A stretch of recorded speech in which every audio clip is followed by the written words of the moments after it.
মাসিক 18,000 টাকা বেতন, সরকারি কর্মীর স্বীকৃতি, পিএফ, বোনাস প্রদান সহ 13 দফা পেশাগত দাবিতে এবার পথ অবরোধে সামিল হলেন এআইইউটিইউসি সমর্থিত সারা বাংলা মিড ডে মিল কর্মী ইউনিয়নের সদস্যরা।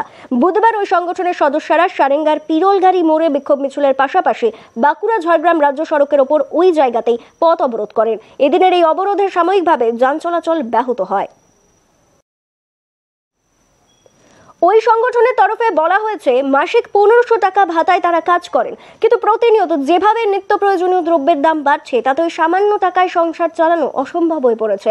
এই অবস্থায় নিজেদের দাবির সমর্থনে প্রশাসনিক স্তরে আবেদন নিবেদনের পাশাপাশি রাজ্য জুড়ে আন্দোলন কর্মসূচিও তারা শুরু করেছেন। দাবি আদায়ের লক্ষ্যে সংগঠনের তরফে আগামী কর্মসূচির রূপরেখা তৈরি করতে আগামী 29শে ডিসেম্বর কলকাতায় কনভেনশনের ডাক দেওয়া হয়েছে।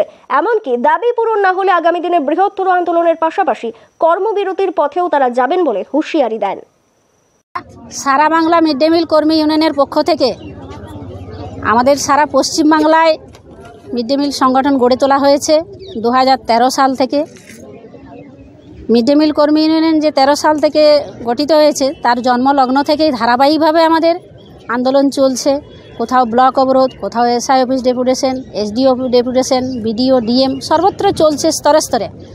এবং আমরা গত 11 ডিসেম্বর পার্লামেন্টে অভিযান হয়েছে স্কিম ওয়ার্কার্সের পক্ষ থেকে, দিল্লিতে অভিযান হয়েছে। আগামী 29 তারিখেও আগামী 29 তারিখে আমাদের একটা কনভেনশন আছে কলকাতাতে। সে কনভেনশন হবে বৃহত্তর আন্দোলনের প্রয়োজনে। কারণ আজকে আপনারা লক্ষ্য করে দেখছেন দ্রব্য মূল্যবৃদ্ধি যেমন বাড়ছে, আজকে তারা 1500 টাকা বেতন পান, 10 জন 12 জন কর্মী ভাগ করে নেয়। এটা কি বাঁচার মতো করে? আমরা 18,000 টাকা বেতনের দাবিতে যেমন আমাদের আন্দোলন চলছে, সরকারি শ্রমিক হিসাবে স্বীকৃতি দিতে হবে, সমকাজে সমমজুরি দিতে হবে, পিএফ পেনশন বোনাস দিতে হবে, এই দাবিতে আমাদের আন্দোলন চলছে।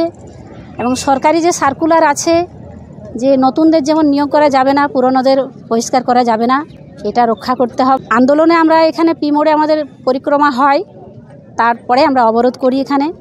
আমাদের যে দাবি, ন্যায়সঙ্গত দাবি সবাই মনে করছেন, অফিসাররাও বলেন, কিন্তু তারা দাবি একটাও পূরণ করেননি, কিছু অল্প বিস্তর হয়েছে। ফলে আমরা এই আন্দোলনের মধ্য দিয়ে দাবি আদায় না হয় স্তরে স্তরে আমরা আন্দোলনে যাব।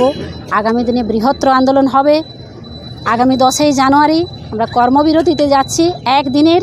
তাতে যদি সরকার না দাবি মানে আমরা বৃহত্তর আন্দোলনে যাব, দীর্ঘস্থায়ী কর্মবিরতি চলবে। ব্যুরো রিপোর্ট, দক্ষিণ বাঁকুড়া দর্পণ, পিরলগাড়ি।